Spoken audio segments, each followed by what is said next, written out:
What's going on YouTube? It's your boy Beam, and today we're gonna be doing a nice clean, like low to mid drop fade on him. I'ma still be showing the C cups. I'ma show you guys how to basically attack his lineup. It's not an easy lineup. Hair grow in places, hair don't grow in places. So I'm gonna show you guys how to be really precise, but at the same time, give a nice clean fade throughout this haircut as well. So right here, I wanna go in with a 1.5, and I wanna get all this hair down to that one desired length, because I know he just got a fresh set of braids. So I just wanna make sure a lot of this hair ain't poofing the braids up under it. And I can knock majority of this hair in the heavy dense areas out. As you guys can see, just a simple 1.5, completely open with the grain. We're getting a nice clean canvas before we start putting in our guidelines to attack the fade. He got longer hairs in the back. I'm just focusing on trying not to snag and grab his hair. Trying to take my time, but get it all down to that one desired length. Just keep rotating them. See, I'm coming right off of the edge of the head. I want to leave no weight here off the strength of. That's what him getting his braids is for.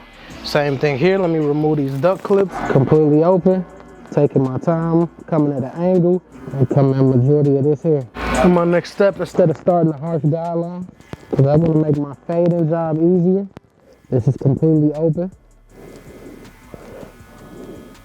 That's knocked down, completely open. I can drop him halfway now, and I can go right under that.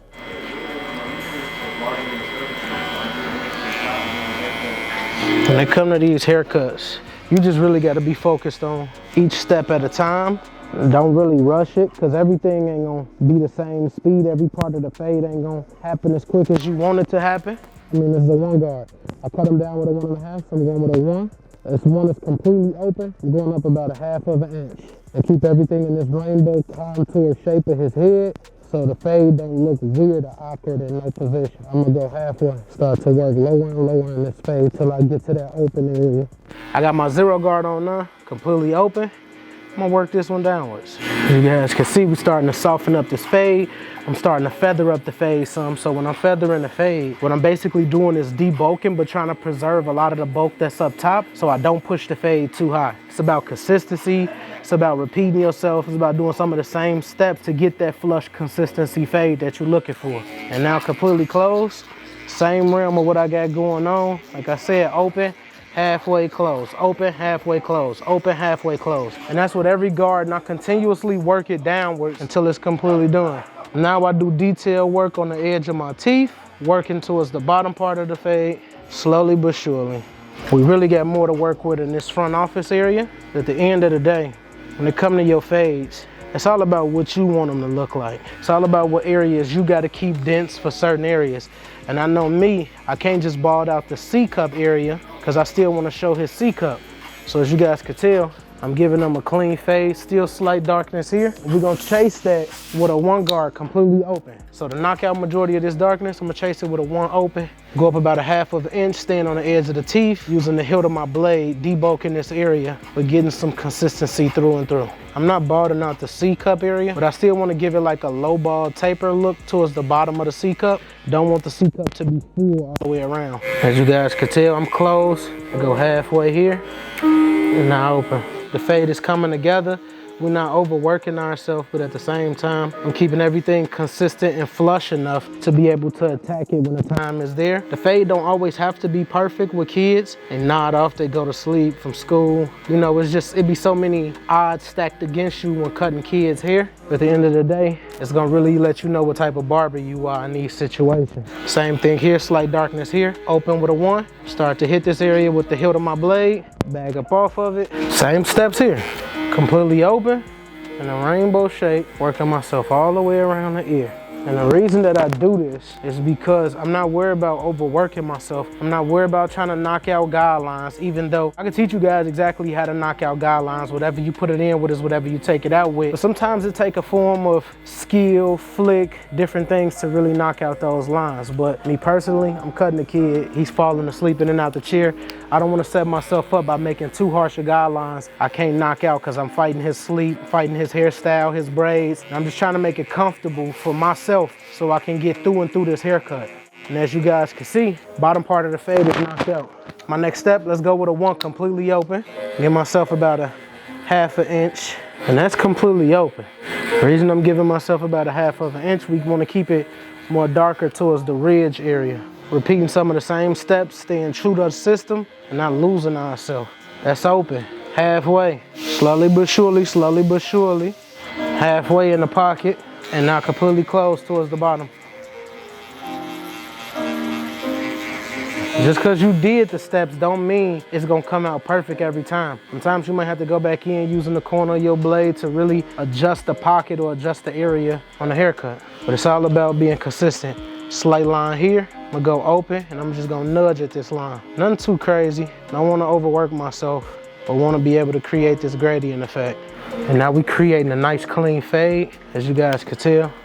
Same thing now, we're connecting the back, completely open. One of the harder places to connect for people throughout these haircuts be this back area. The reason the back area be is it could be occipital bones, it could be how you looking at the fade, things of that nature.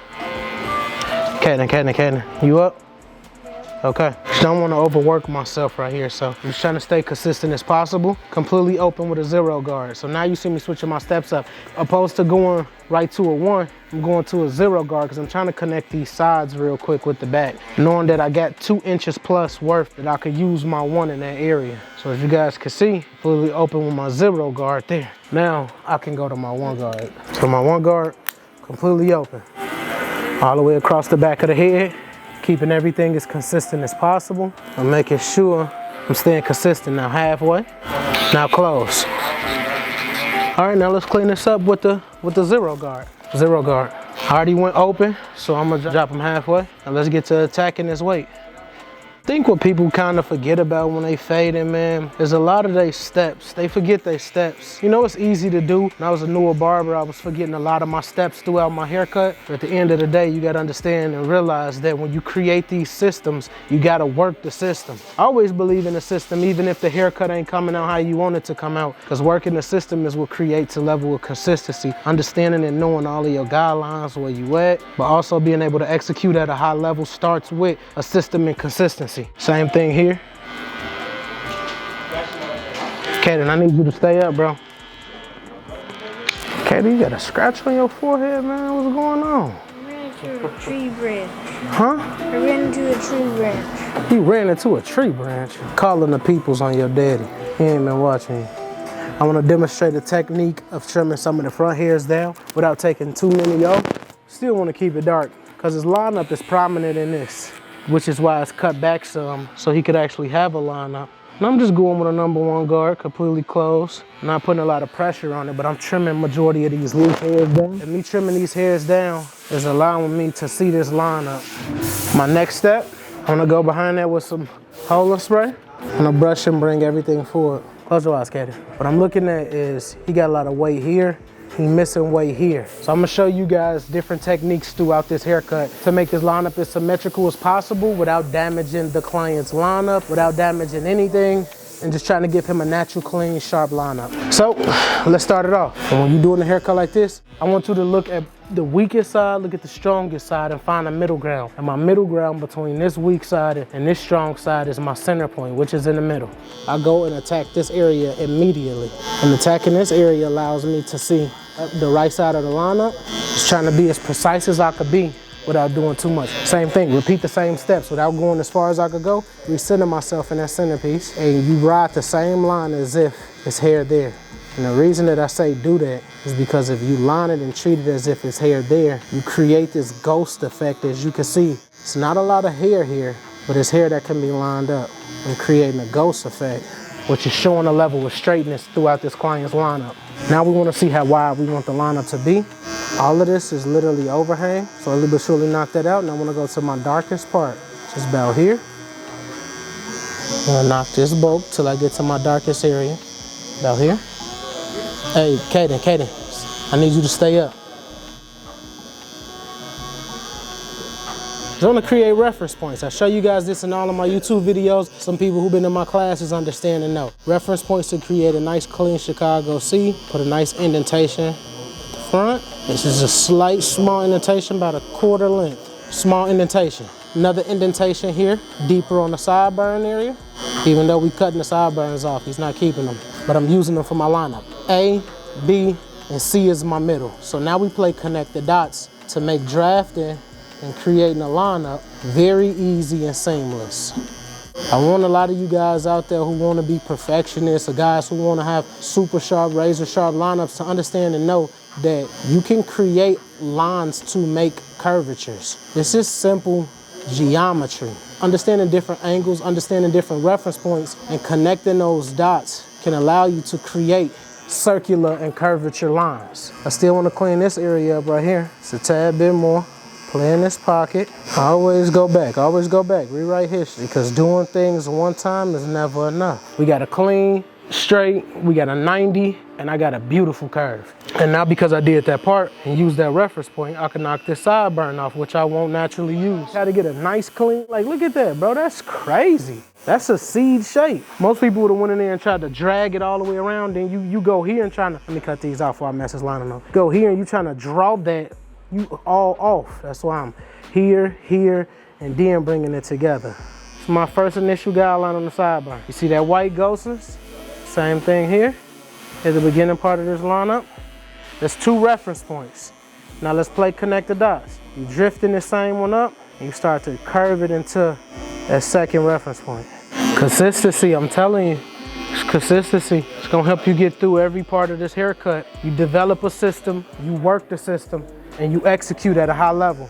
My trimmers are really sharp, so for people out there, invest in sharpening your tools, invest in modifying your tools, because this is not a stock blade, this is a modified blade, which is helping me achieve my looks even more. So I don't want to cheat you guys by you guys not understanding and knowing what I'm doing, but throughout this process, I need tools just this sharp. If I'm coming with a laser sharp eye, I'm coming with a laser sharp system, I need my tools to be able to do their work, which is why you guys don't see no cuts. These trimmers are super sharp. These are my adult trimmers, and I can use them on kids. Hey man, 245 airbrush cleaner to me is one of the best, if not the best airbrush cleaner in the industry, because it's very simple. It's gonna clean it, it's gonna do a deep clean, it's gonna get rid of all the old clutter that may be in your gun. More importantly, it's gonna be protecting the metal. A lot of these airbrush cleaners are just destroying your gun from the inside out and you don't even know it. But with 245, it won't do that, all right? Very easy to apply, simple nozzle that you put right here, and literally have your thing spraying like brand new.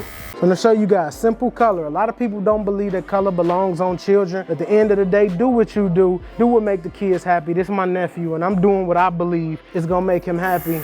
And I'm putting him in a mindset of understanding and knowing what comes with a good haircut. So I'm gonna use my color enhancement clutch card by Tone 45, assisting it with the Beam Team cordless compressor and no drip, slowly but surely bursting at the lighter hairs. You don't have to over apply when you're putting color on kids. Reason being, they don't care about it, they're not gonna tend to it. And you don't wanna put in all that invested work knowing that the kids won't take care of it. This is just literally for video purposes or picture purposes, like I stated earlier. My boy taking pictures tomorrow, so I want to put a nice clean line on him. And I want you guys to understand and know that's what that ghost effect was for, because now I can burst this ghosted area with slight color, but not a lot. Just to ombre it and to give it a real smoothness, but a fullness as well, without overly applying color. I'm gonna just keep working myself all the way around this. Staying consistent as possible, but making sure that I'm able to capitalize on the weakest parts of his lineup and make them seem or look as strong as his strongest parts. Bursting. Using the self-sensing tank as one of my tools. A lot of people don't understand about the compressor, that when you hold it, it's on. You let it go, the tank releases. You hold it, it's on. You let it go, the tank releases. It's just like playing Call of Duty or any other shooter. When you're shooting at somebody from a far distance, you have to burst it. You can't hold a gun with a lot of recoil from a distance and think you can hit a target. You have to burst. And bursting it allows you to control the recoil for one, two, control the distributed amount of color that's coming out your gun, and allows you to layer color as professionally as you can without overdoing it. And this is the Tune 45 Precision Pack Pencil. Get your pencils on Tune 45 now. Use promo code BEAM if you want, 15% off your purchases. So I'm gonna go in creating these nice thin lines, and creating thin lines help me not overdo it. As you guys can tell, super thin lines. Super thin lines. Most important thing with these pencils, a lot of people hate them because it's so hard to move it. That's because you guys making the lines too thick. And as you guys can see, I'm not making one line, I'm swipe, swipe, swipe, swipe, swipe, swipe. And as I swipe, it's allowing me to create that thin line. I'm not just putting it there and wiping to the left. So to the right, swipe, swipe, swipe. Sketching. Now let's bring it home. All right, come on, Kaden, close your eyes. Trimmers, go to the line, pull down. To the line, pull down. To the line, pull down. To the line, pull down. And what I'm doing here now is dispersing the color across the skin, allowing it to bounce off of the color area to create a contrasted look and a concealed look on the skin. Same way women would do their eyebrows, they'll shape them, add any fill-in, and they go behind them and conceal them to give them that sharper image look. I'm doing the same thing here, and it's just elevating the look of my client's lineup. Now my most important step, because a lot of people won't like exactly where the pencil is at now, but as I showed you guys before, it's not about where my pencil is at, it's about me concealing this line and making it more contrasted. I lean my client back and I go to attack this line. A razor is gonna get closer than a trimmer blade.